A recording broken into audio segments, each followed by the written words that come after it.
MAGA politicians are leaving their right-wing cult and heading into their home districts, and they are getting absolutely annihilated by their Republican constituents. It's delicious. Watch this first video. It's Representative Rich McCormick. Watch this faceplant. Than a cult, not as a party. Elon was going to be the main topic tonight, and he's going to continue to be the main topic tonight because we are all freaking pissed off about this. You're going to hear it and feel it. Tyranny is rising in the White House, and a man has declared himself our king. So I would like to know, rather, the people would like to know what you, congressmen, and your fellow congressmen are going to do to rein in the megalomaniac in the White House. When you talk about tyranny, when you talk about presidential power, I remember having the same discussion with Republicans when Biden was elected. The funny thing is, you're sitting here and a lot of you would probably say those January 6s who are yelling just as loud as you, who are upset just like you. We're supposed to have great balance and power. We are. You can disagree with me all you want, but I'm just telling you the way it is. And I get that you don't agree with me and you think I'm not telling the truth, unless they're lying to me, and you can say they are. So who? Okay. What is the expected outcome of Canadian tariffs? Most of the tariffs were immediately lifted because they conceded. It is a voter suppression law that you signed on as a sponsor of, and I want to know why you're scared for me to vote. Ooh. I'm definitely not scared of you vote. Okay, I think it's just a thing of beauty that they're trying to do all this stuff and they're either getting laughed at. Right. I mean, it is. It's ridiculous. The second he gets out of his right-wing media echo chamber and away from the MAGA cultists, he faces what MAGA calls, quote, real Americans. Americans are not as stupid as MAGA thinks they are. Now, a lot of Americans are, listener, okay? You know, I'm on the permanent record of saying that. But the people that are engaged, that are going to show up to these town halls, know that we're not a monarchy, know that Elon Musk should be nowhere near any lever of power. It's insane. And the way that Elon Musk emasculates Trump on a daily basis should be alarming for everybody. And these people are not going to stand for it. What I think is interesting is his answers. They were pathetic. I mean, he gave them absolutely nothing to make them want to vote for him or to make them think that he represents them as constituents versus Donald Trump as the monarch or Elon Musk as the real president. I mean, this guy needs a lesson in politics 101, at least on how to bullshit these people better, because it was pathetic. Well, I think you're hitting on something here. Like this is the world they're all living in this airtight MAGA crazy ass bubble. And the minute you get outside of it, it can't breathe. It can't live because it's founded on this whole principle that everybody's going to worship Donald Trump, which is insane. It's absolutely insane. And this is in Georgia. You can tell by that one woman's accent. Okay, now let's move along to Representative Scott Fitzgerald getting absolutely annihilated at his town hall. Viewer, get your popcorn. Getting rid of the DEI.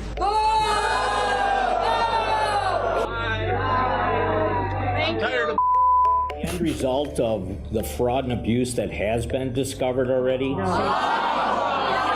In Wisconsin, constituents showered 2 Republican congressmen with boos in 2 contentious town halls. Elon Musk's role in the Trump White House was a concern. Are you going to subpoena him at some point?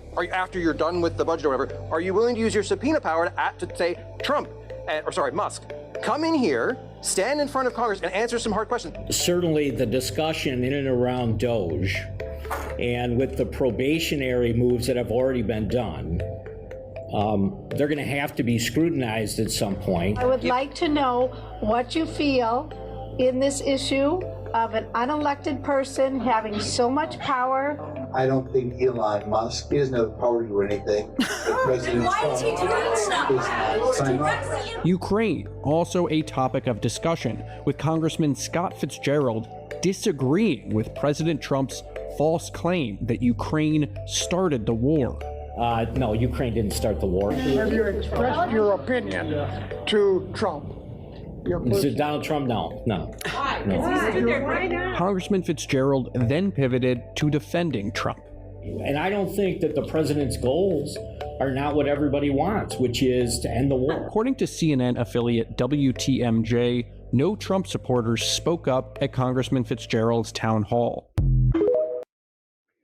Wow. Yeah. So I want you to look at the optics of all of those people. You know, MAGA always wants to point out the color of people's skin, their gender, their sexual orientation.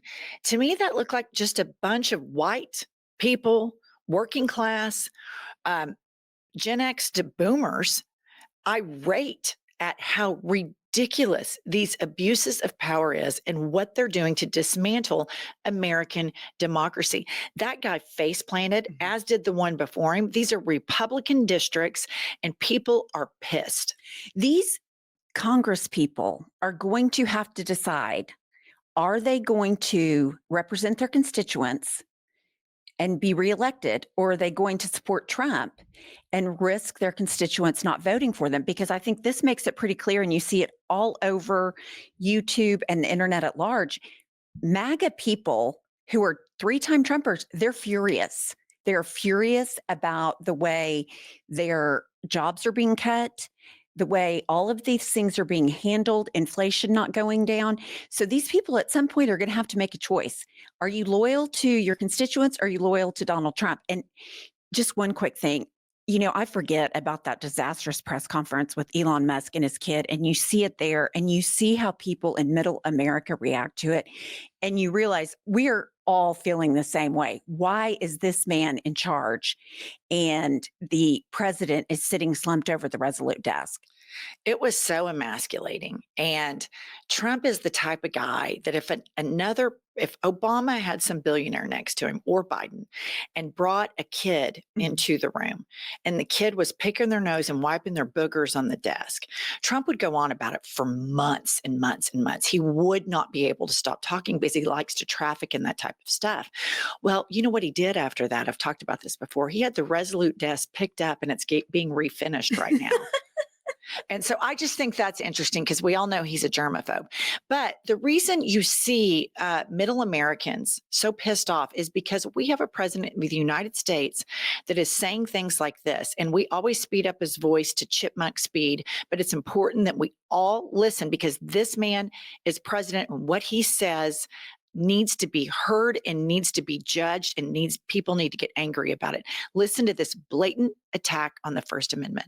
Watch this MSNBC, which is a threat to democracy, actually. They're stone cold mean, but they're stuttering. They're all screwed up. They're all mentally screwed up. They don't know what. Their ratings have gone down the tubes. I don't even talk about CNN. CNN's sort of like, I don't know, they're pathetic, actually. But MSNBC was mean. Their ratings are absolutely down. This Rachel Maddow, what does she have? She's got nothing. Nothing. She took a sabbatical where she worked one day a week. They paid her a lot of money. She gets no ratings. I should go against her in the ratings because I'll tell you, she gets no ratings. All she does is to talk about Trump, Trump, Trump, Trump, Trump. All different subjects. Trump this, Okay, Trump I've that. heard enough. But Number one, yes, she talks about Trump, Trump, Trump, Trump, Trump, because you are the dictator. Right. Who ran and said, oh, I'll just be a dictator for one day. Well, obviously you've given yourself some grace there and extended that all the way to here. You said that you wanted nothing to do with Project 2025. I think there are reports that Project 2025 in your first 30 days, around 65 to 70% complete. What does Rachel Maddow do? She speaks truth to power. What does Rachel Maddow have? She's a Rhodes Scholar. She's highly educated. You want to browbeat. Trump wants to browbeat anybody that calls him out, and Rachel has consistently called him out, and he can't stand it. And all he cares about are ratings. And speaking of ratings, Donald Trump, yours are so underwater.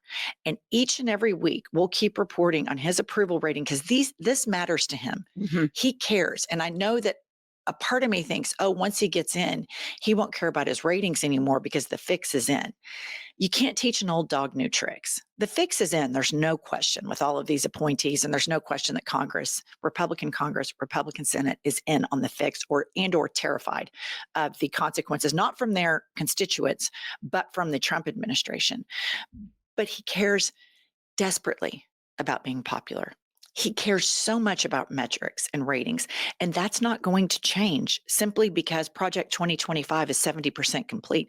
This man is vapid. This man is shallow. This man is a malignant narcissist, and he cares so much about this shit. He even had magazine covers photoshopped that said that he was the Time Man of the Year when the years that he wasn't, and had them framed and put up in his golf clubs. He will lie about metrics. That's how much he cares about them. Absolutely. Well, he lies about everything. But what's interesting is, like in Russia, the media is all rah, rah Putin because it's propaganda, because that's fascism. You tell the people lies so that they can't think for themselves. He wants MSNBC gone because he wants Fox News, his own propaganda network, to tell people only what he wants to tell them. I mean, it's fascism, plain and simple. This guy is a fascist. Mark Milley said it. We all know it. We've seen his actions. But it is interesting to me that he says, I'd like to go up against Rachel Maddow. You know what? I'd like that too. I would like you to debate Rachel Maddow. Go on that show. She would eat him for breakfast because, as we've said before, he's not intellectually gifted. She is. He is not an orator. She is. And there's a question about his mental capacity to begin with before you even get into how insecure he is and how you can get him off on a rabbit trail anytime you want. But yeah, he is. If we have learned nothing in the past month, we have learned that he is true to one thing: his narcissism and insecurity, and the overarching is fascism.